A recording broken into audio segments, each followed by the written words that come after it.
Programme में पेश किए गए तज्जिए और आरा मेहमान तज्जियेकारों और माहिरीन के जाती ख्यालात हैं। चैनल का इससे मुत्तफिक होना जरूरी नहीं।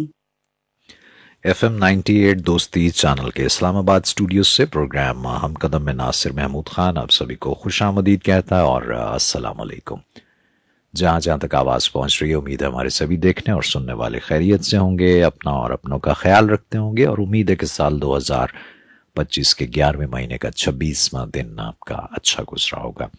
मंडे टू फ्राइडे ये प्रोग्राम आपके लिए पेश किया जाता है जिसमें अहम इलाकाई और बैनुल-अक़वामी खबरों पर तबसरे और तज्ज़िये पेश करने के साथ साथ हम अपने बरादर दोस्त पड़ोसी मुल्क अवामी जमहूरियत चीन से मुताल्लिक मालूमात और वहाँ मुख्तलिफ शोबों में होने वाली पेशरफ्त से आपको आगाह करते हैं।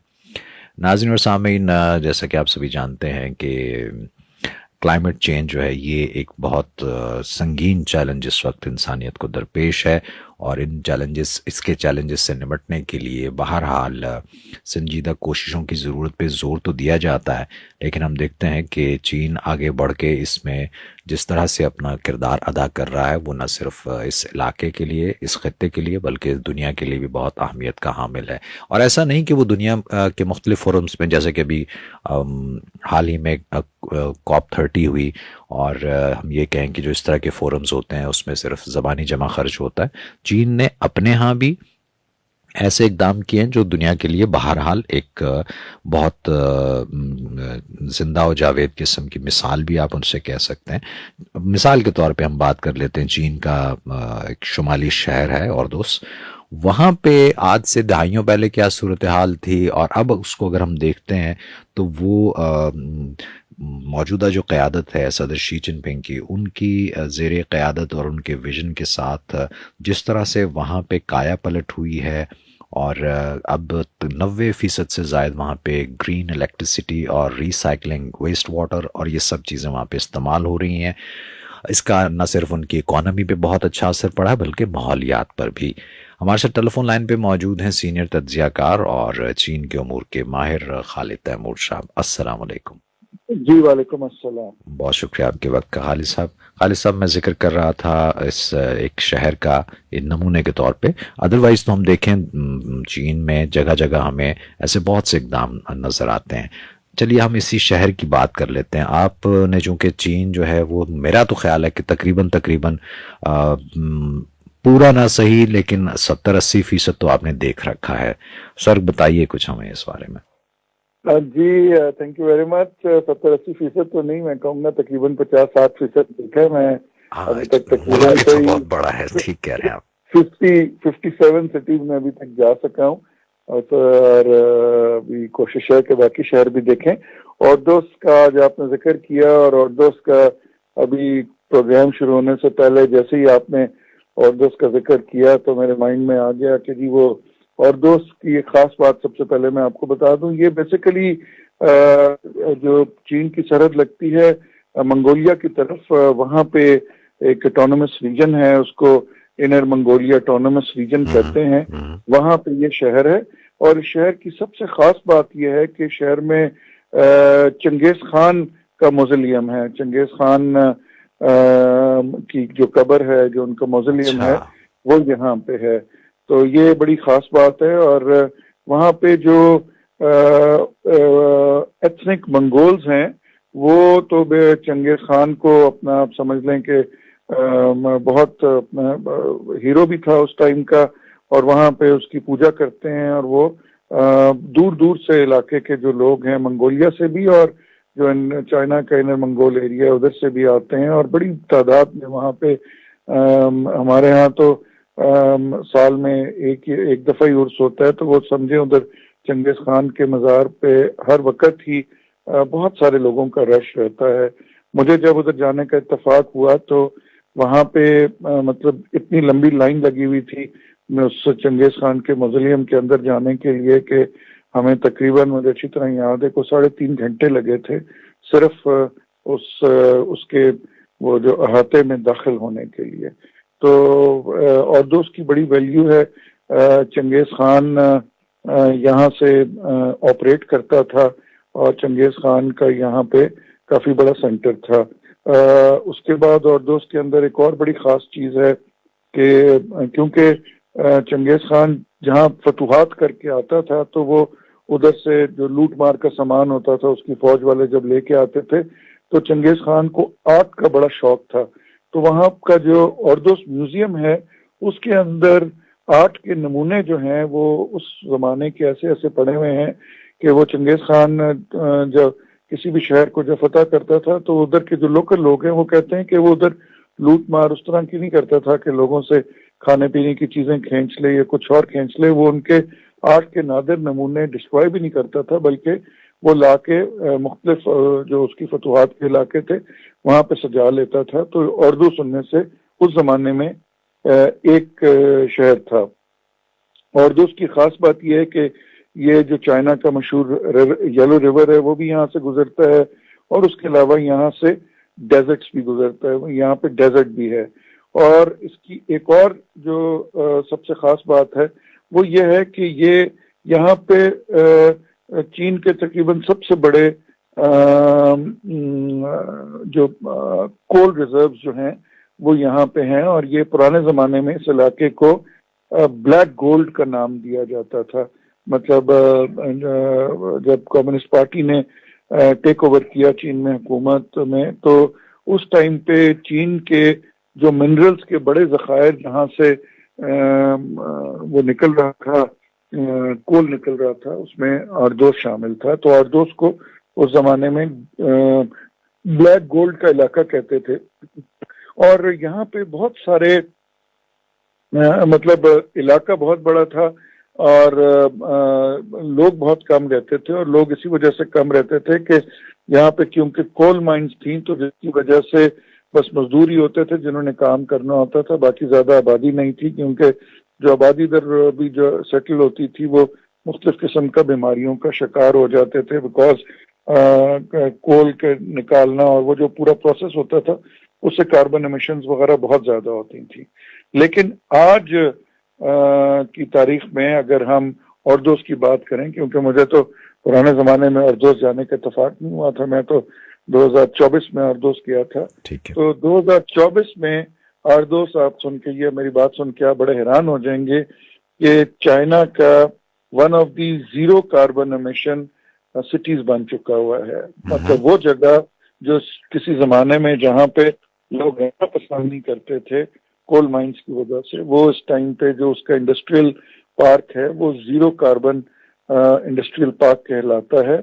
वहाँ पे जितनी भी एनर्जी इस वक्त प्रोड्यूस हो रही है वो विंड एनर्जी से हो रही है और सोलर पैनल से हो रही है। और उसके अलावा वहाँ पे मुख्तलिफ किस्म की बैटरीज वगैरह भी तैयार की जाती हैं क्योंकि वहाँ पे हाइड्रो एनर्जी लगाना मुश्किल है क्योंकि बारिशें वगैरह वहाँ पे कम होती हैं और थोड़ा वेदर कंडीशंस इस किस्म की हैं। लेकिन हवा वहाँ बहुत तेज चलती है तो जिसकी वजह से विंड एनर्जी वहाँ पे बड़ी कामयाब होती है। आपको ये भी सुन के बड़ी खुशगवार हैरत होगी कि वहाँ पे अभी तकरीबन 90% जो इंडस्ट्री है वो ग्रीन इलेक्ट्रिसिटी पे है और कोल से इस वक्त उधर किसी किस्म की कोयले से किसी किस्म की एनर्जी नहीं बनाई जाती। और लास्ट ईयर जो उधर न्यू एनर्जी इक्विपमेंट जो वहाँ पे मैन्युफैक्चर हुआ वो 2.8 बिलियन US डॉलर का हुआ। तो ये सारी बातें आपको बताने का मकसद ये है कि प्रेसिडेंट शी का विजन क्लीन ग्रीन एनर्जी का। और दूसरी बात ये कि चाइना के बारे में कोई भी ये नहीं कह सकता कि जी चाइनीज जो हैं वो दूसरों को तो सबक देते रहते हैं और खुद कुछ नहीं करते। तो वो पहले चाइना के बारे में जो सबसे खास बात है मुझे जो अच्छी लगती है कि जो बात वो करते हैं वो पहले खुद अपने आप पे वो लागू करते हैं, पहले खुद करते हैं फिर किसी और को वो बताते हैं। तो ये ऑर्दोस का जो प्रोजेक्ट है, मैं इसको ऑर्दोस का प्रोजेक्ट इस तरह नाम देता हूँ कि ये जो चीज है ये एक दुनिया के लिए बड़ी मिसाल है कि एक ऐसा शहर जहाँ पे आज से 50 साल पहले लोग रहना पसंद नहीं करते थे, जाना पसंद नहीं करते थे, कार्बन एमिशंस उसकी सबसे ज्यादा थी और वहाँ पे कोयले की कानों से जब कोयला निकाला जाता था तो वो जिसकी वजह से जो पोल्यूशन क्रिएट होती थी, आज वही शहर जो है वो जीरो कार्बन एमिशन सिटी बन गया है कि वहां पे कार्बन एमिशन जो हैं वो ये नहीं है कि 100% से 90 पे आ गई हूँ, 80 पे आ गई हूँ, 0 पे आ गई हैं। और ये मैं समझता हूँ कि एक बहुत बड़ा चीन की एक कामयाबी है, और छोटे मुल्कों के लिए और बड़े मुल्क, हर किस्म के मुल्क के लिए बड़े मसले राह है ये चीज। तो ये प्रेसिडेंट शी जिनपिंग का जो विजन है उसके बारे में आपको और दोस्त जाते हैं तो पता चलता है कि चीन क्लाइमेट चेंज के ऊपर और क्लाइमेट रिलेटेड चीजों के ऊपर कितना पॉजिटिव सोचता है और कितना काम कर रहा है। ठीक। अच्छा, तो अभी जैसे आपने भी जिक्र किया कि एक ज़माना था, आप ये बहुत हमारे लिए मालूमात की बात थी कि आपने जिस तरह से इसके तारीखी तौर पे भी हमें इसका कुछ थोड़ा मंजर बताया। तो सर, ये जैसे अभी आप भी फरमा रहे थे, ये हम ये नहीं कह सकते कि सिर्फ यही एक शहर है या बस इसको एक मॉडल के तौर पे पेश किया गया है। चीन जो है वो 2026 से 2030 के दरमियान वो 100 से ज़ायद जो है वो इलाके ऐसे जिन्हें वो बिल्कुल ज़ीरो कार्बन इंडस्ट्रियल पार्क्स वहाँ पे वो बनाने जा रहा है। एक बहुत बड़ा जिसको कहते हैं। तो सर, इसमें वैसे खर्चा भी बहुत होता है। हमने देखा कि जब भी ये इस तरह की ट्रांजिशन की या ट्रांसफॉर्मेशन की बात होती है तो कुछ फार ईस्ट के ममालिक, बड़े ममालिक, मैं नाम नहीं लेना चाहूँगा, वो उनको ले लीजिए, या कुछ यूरोपीय ममालिक भी, वो ये कहते हैं जी कि ये शायद कॉस्ट इफेक्टिव उतना नहीं होता। तो आप नहीं समझते कि ये अब सोचने की ज़रूरत है कि चीन ने हमारे सामने मॉडल तो दे दिया, तो चीन भी तो खर्चा कर रहा है। ये मैं आपको बात बताऊं कि कॉस्ट इफेक्टिवनेस को हमने मुख्तलिफ चीजों के साथ हमें कंपेयर करना पड़ेगा। हर चीज कॉस्ट इफेक्टिवनेस नहीं हो सकती। जी। हमारे मतलब हम ये नहीं कह सकते कि हम अपने बच्चों के फ्यूचर को कॉम्प्रोमाइज कर लें, हम अपने आने वाली जनरेशन की हेल्थ पे कॉम्प्रोमाइज कर लें। तो ये जब मैं वेस्टर्न मीडिया पे या मुख्तलिफ किस्म की मीडिया पे मैं ये देखता हूँ कि हर चीज को जब कॉस्ट में और हर चीज को जब नापा जाता है, तो जब उसको आप हर चीज को कॉस्ट इफेक्टिवनेस के अंदर जब आप नापते हैं तो वो मेरा नहीं ख्याल कि वो कोई ठीक अप्रोच है। वजह यह है कि क्लाइमेट चेंज जो है उसका तो कोई नेमुल बदल नहीं है।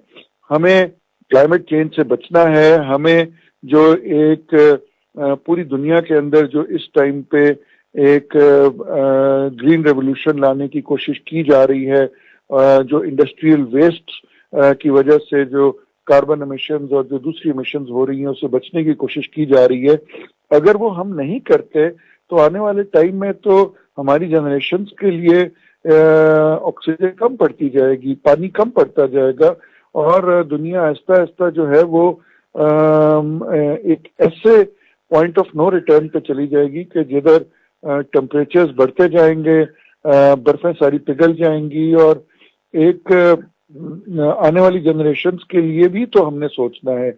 ये बात हमें याद रखनी चाहिए कि ये जो टेक्नोलॉजी है या ये जो सब चीजें हैं, आर्टिफिशियल इंटेलिजेंस हो गई, इंडस्ट्री हो गई, ये सब इंसानों के लिए एक बाइस रहमत होनी चाहिए, बाइस रहमत नहीं होनी चाहिए।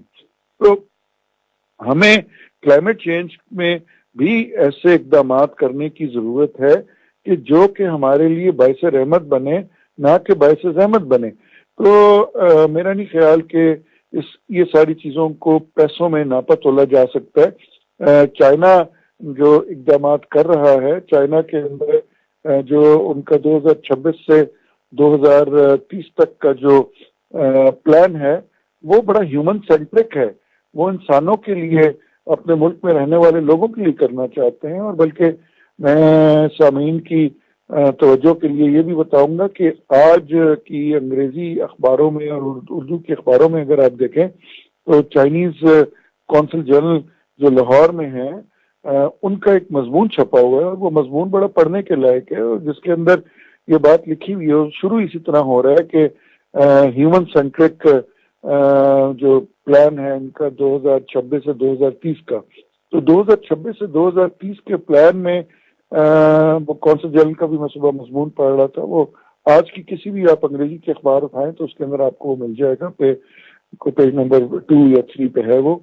तो उसके अंदर भी आप देखेंगे कि उन्होंने बड़े साफ तौर पे ये लिखा है, चाइना की वो जो 26 से 30 तक का जो प्लान एक्सप्लेन किया है उसके अंदर उन्होंने लिखा है कि चाइना के अंदर प्लान बनाते हुए सबसे पहले इंसान की, इंसानियत की और इंसान की फलाह बहबूद को सामने रखा गया है।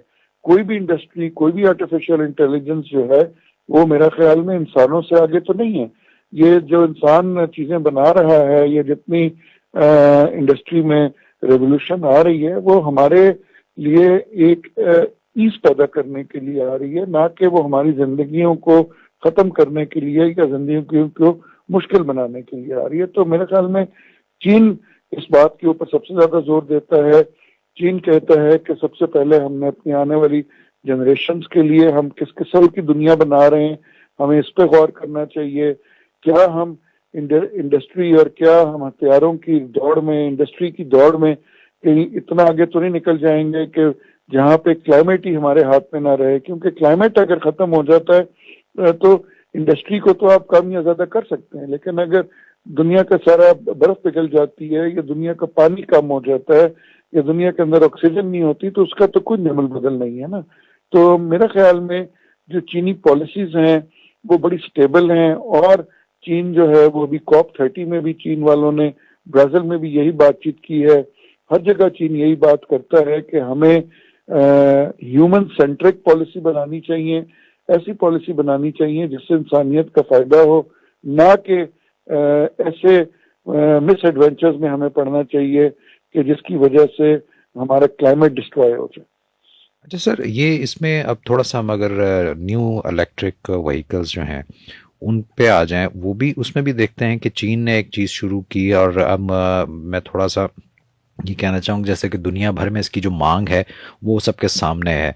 हमने ये देखा कि कुछ और पुरानी और बड़ी कंपनीज जो थी, और फिर वही बात आ जाती कि इसमें यूरोपियन कंपनीज हैं, उन्होंने भी जब फॉसल फ्यूल से इस पे शिफ्ट होने की बात की तो हमने ये देखा कि उनकी मार्केट जो है वो उस तरह से वो नहीं बना पाए, और उनको फिर अपने टारगेट को थोड़ा सा और आगे पुश करना पड़ा है। तो सर चीन ने किस तरह से ये चीज़ें जो हैं वो अचीव कर ली हैं सर, कि वो बिजनेस मॉडल भी उनका ठीक चल रहा है और ग्रीन ट्रांजिशन भी ठीक चल रही है? जी, चीन ने, मैंने आपको कहा ना जी, चीन के अंदर जो खास बात जिसका ध्यान रखा गया है वो एक ही चीज का ध्यान रखा गया है कि पॉलिसीज जो हैं वो ह्यूमन सेंट्रिक होनी चाहिए। पॉलिसीज ऐसी होनी चाहिए जो कि इंसानियत के लिए अच्छी हों। तो जब आप ह्यूमन सेंट्रिक पॉलिसीज बनाते हैं तो उसमें सबसे पहली चीज जिसका आपको ख्याल रखना होता है वो ये रखना होता है कि आने वाली हमारे बच्चों के लिए हम किस किस्म के एनवायरनमेंट क्रिएट कर रहे हैं। तो एनवायरनमेंट और क्लाइमेट जो है वो सबसे पहले आ जाता है, उसके बाद किसी और किस्म की चीज आती है। अगर आप ये देखें ह्यूमन सेंट्रिक पॉलिसीज के एसेंशियल्स क्या है, इंसान को रहने के लिए मतलब एनवायरनमेंट उसको ठीक मिले, उसको खाना मिले, और क्लाइमेट चेंज के इफेक्ट्स कम हो। तो यही चीज है जिसके इर्द गिर्द चीन की सारी पॉलिसीज अब बनती हैं। प्रेसिडेंट शी जिनपिंग ने ये बात बड़ी अच्छी की है और कम्युनिस्ट पार्टी उसको फुली इंडोर्स भी करती है और चीनी हुकूमत के बाकी ओहदेदार भी उसको इंडोर्स करते हैं। वो ये है कि आपने कोई भी पॉलिसी बनानी है तो आपने पहले उसको ह्यूमन सेंट्रिक रखना है कि क्या वो बनी हुई इंसान के लिए वो पॉलिसी फायदेमंद है या नहीं। जब आप ह्यूमन सेंट्रिक हर पॉलिसी में आप ह्यूमन एलिमेंट को जब सामने रख के करते हैं और इंसान के इर्द गिर्द उस पॉलिसी को आप रिवॉल्व करते हैं तो मैं समझता हूं कि वो सारी पॉलिसीज जो हैं आपकी उसके अंदर बेहतरी आती है। बात हम कर रहे हैं कि किस तरह से सदर शी जिनपिंग का जो विजन है सरसब्ज तरक्की का और माहौल दोस्त पॉलिसीज़ जिस तरह से उन्होंने बनाई हैं, और जिस तरह एक पूरा एक कह लीजिए कि गवर्नेंस सिस्टम जो है वो हमें नज़र आता है, क्लाइमेट गवर्नेंस सिस्टम की मैं बात कर रहा हूँ, तो वो उससे अंदाज़ा होता है कि ये सिर्फ ऐसा ही नहीं है कि एक विजन दे दिया गया और उसके बाद फिर चीज़ों को वक्त की रफ्तार पे छोड़ दिया गया। जिस तेज़ी से चीन ने इस शोबे में हमें तब्दीलियां लाते हुए जो दिखाई दे रही हैं, जो तब्दीलियां आ रही हैं, वो बिलाशुबा सदर शी जिनपिंग के न सिर्फ विजन बल्कि उन्होंने ख़ुद जिस तरह से वो इसमें पार्टिसिपेट करते हैं। अभी मेरी नज़र से एक मजमून गुजरा जिसमें मुझे ये पता चला कि 18 साल से मुसलसल जो है वो सदर शी जिनपिंग शजरकारी मुहिम में हिस्सा भी ले रहे हैं और इस बारे में लोगों को वो बहुत ज़्यादा उनकी हौसला अफजाई भी करते हैं। और इसी वजह से हम देखते हैं कि अगर सन 2000 के बाद से लेके अब तक के जितने भी साल गुजरे हैं उसमें चीन ने तकरीबन अपना जो टोटल उसका जो रकबा है उसका 25% से ज़ायद एरिया पे उसने हमें फॉरेस्टेशन उसकी नज़र आती है कि जंगलात जो हैं वहाँ पे लगाए गए और वो जो कि बहुत ज़रूरी होते हैं किसी भी मुल्क में माहौलियात की बेहतरी के लिए। तो इससे आप अंदाज़ा कर लीजिए कि उन्होंने ख़ुद भी इसमें अपनी एफ़र्ट्स जो हैं वो पुट इन की हैं। अब बात हम कर रहे हैं कि किस तरह सदर शी जिनपिंग जो हैं उनकी क़यादत में चीन ग्रीन ट्रांसफॉर्मेशन की तरफ तेज़ी से आगे बढ़ रहा है, बल्कि हमें सदर शी जो हैं और चीन ये ग्लोबल क्लाइमेट गवर्नेंस में भी अपना किरदार अदा करते हुए नज़र आते हैं। सर, अब थोड़ा सा हम चीन से निकल के ग्लोबल अरीना में चलते हैं। वहाँ पे देखते हैं कि जैसे कॉप का तो तस्करा हुआ है कि उसमें भी बहरहाल चीन की बड़ी एक स्टेटेड पॉलिसी रहती है और चीन बड़ी शद्दोमत से इस बात पे जोर देता है कि इन चीज़ों को अब संजीदगी से लेना पड़ेगा और वो उसमें अपना किरदार भी अदा करता है, चाहे वो फाइनेंशियल सपोर्ट है, प्लेजेस हैं, वो सब चीज़ें हमें पता चलती हैं। आप सर बताइए कि जो टेक्नोलॉजी ट्रांसफ़र कर रहा है ये BRI के तहत बहुत सारे ममालिक में, उसमें भी हमने देखा है कि उसमें भी ये वाला एलिमेंट जो है कि ग्रीन ट्रांजिशन जो है वो बहुत उसको अहमियत देता है। उस पर अगर आप थोड़ी सी रोशनी डाल सकें तो। जी, बड़ा आपका इम्पोर्टेंट क्वेश्चन है। तो टेक्नोलॉजी ट्रांसफ़र में सबसे पहले तो चीन ने ये कह दिया हुआ है अपने सारे पार्टनर कंट्रीज को कि चीन जहां जहां पे चीन ने कोयले के पावर प्लांट्स लगाए हैं कि वो 2030 तक चीन उन सब को दूसरी एनर्जी पे शिफ्ट कर देगा या बंद कर देगा। मतलब बहुत सारे ऐसे ममालिक हैं जो कि उसको दूसरी एनर्जी पे शिफ्ट अगर कराना चाहते हैं तो उधर कर देगा या वो बंद कर देगा। 2030 तक चीन जो है वो पूरी दुनिया में अगर चीन ने कहीं पे भी कोल फायर्ड पावर प्लांट लगाए हैं तो चीन उनसे दस्तबरदार हो जाएगा। दस्तबरदार इस तरह नहीं होगा कि छोड़ के भाग जाएगा, वो सारे मुल्कों को ऑफर कर रहा है कि जी हम या तो अगर आप बंद करना चाहते हैं तो उसको बंद कर देते हैं या हम इसको किसी और एनर्जी पे इसको ट्रांसफर कर देते हैं।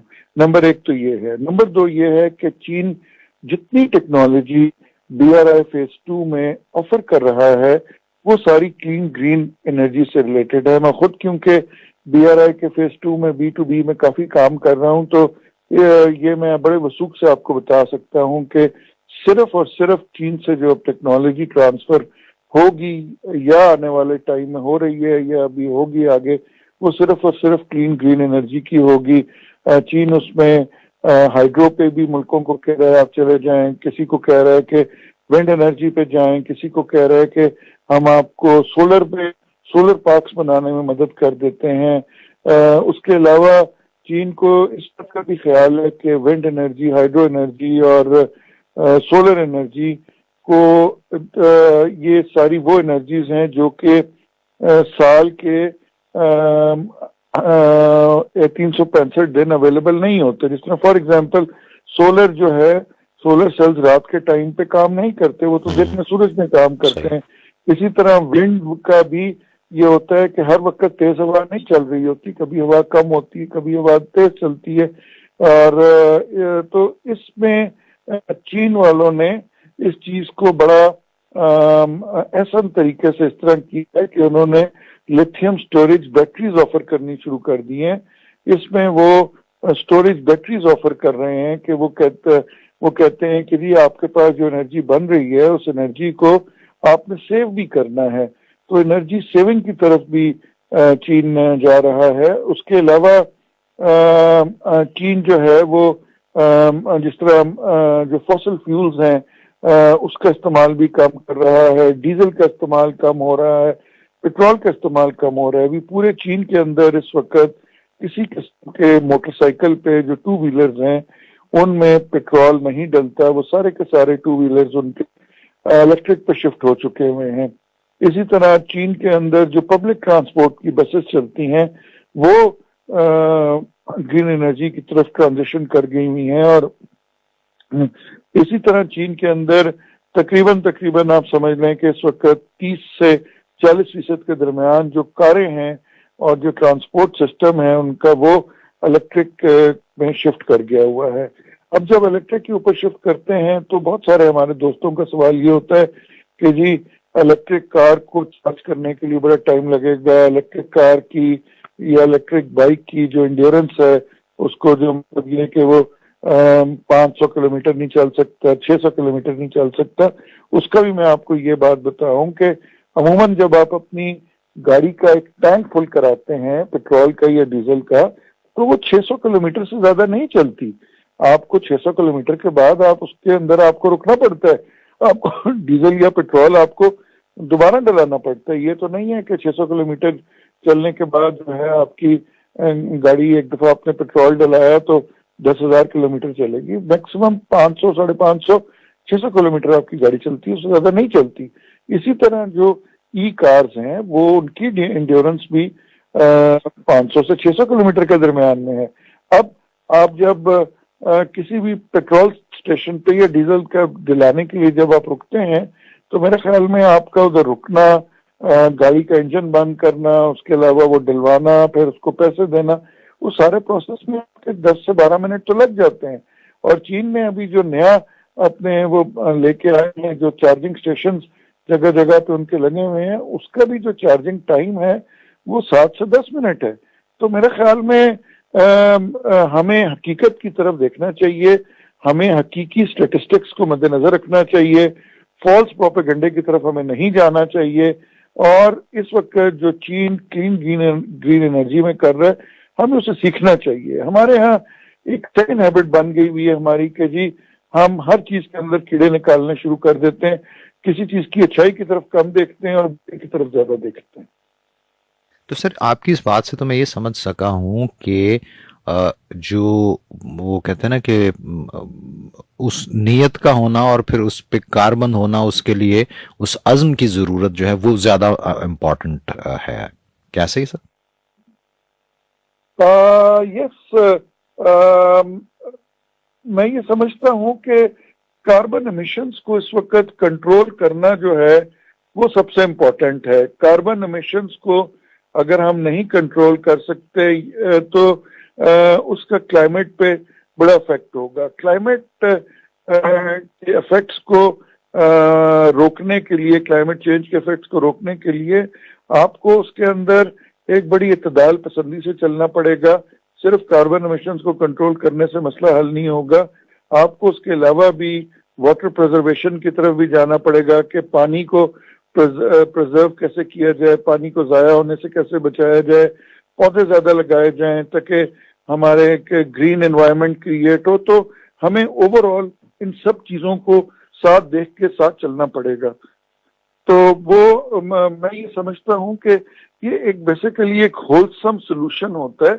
ये कोई एक या दो काम करने से क्लीन ग्रीन एनर्जी नहीं हो जाती कि हम ये नहीं कह सकते कि हमने अगर हम दरख्त ना लगाएं और हम कह दें जी हमने तो सोलर लगा लिया है तो बस हम पेट्रोल का इस्तेमाल रोक दिया है। अगर हम ये कहें कि जी हमने कोयले का इस्तेमाल रोक दिया है और उसके अलावा हमने कुछ नहीं किया, तो ये बेसिकली एक पूरा जो है इको साइकिल होता है और हमें उस पूरे इको साइकिल के ऊपर काम करना है। हमें ये नहीं है कि हमें कोई एक या दो चीजें करने से मसाइल का हल नहीं होगा। बिल्कुल ठीक। बहुत बहुत शुक्रिया खालिद तैमूर साहब आपके वक्त और तज्ज़िये का।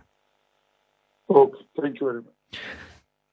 जी, हमारे साथ टेलीफोन लाइन पे मौजूद रहे सीनियर तज्ज़ियाकार खालिद तैमूर साहब। और अभी कॉप का हम जिक्र कर रहे थे, मैं ऐसे ही याद दहानी के लिए बताता चलूँ आपको कि इसमें भी एक जामे मुआहदे की जो है वो मंजूरी दी गई थी और इसमें चीन का जो वफ़द था उसकी सरबराही कर रहे थे चीन के नायब वज़ीर हयातियात और माहौलियात ली गाओ।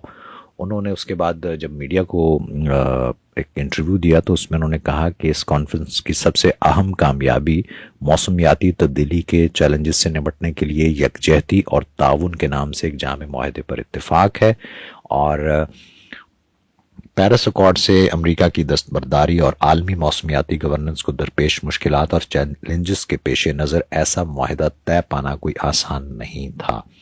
उन्होंने बताया कि चीनी वफ्द की मुज़ाकरात के दौरान पेशा वराना सलाहियतों और काम के अंदाज को सभी ने सराहा, और चीन ने जो हल पेश किए हैं कि इन तनाज़ात को किस तरह से आगे हल करके आगे बढ़ना चाहिए, इत्तेफाक़ी राय को आगे बढ़ाया जाना चाहिए, उस पर भी चीन ने अपना बहुत ही अहम किरदार अदा किया।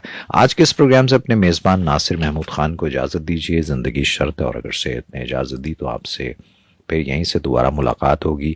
जाने से पहले हमेशा एक बात जो कहा करता हूँ, मांगिए उस ज़ात से जो किसी की मोहताज नहीं। अपना ख्याल रखिएगा। Take care. खुदा पामान। प्रोग्राम में पेश किए गए तज्जिए और आरा मेहमान तज्जियेकारों और माहिरीन के ज़ाती ख्यालात हैं। चैनल का इससे मुत्तफिक होना जरूरी नहीं।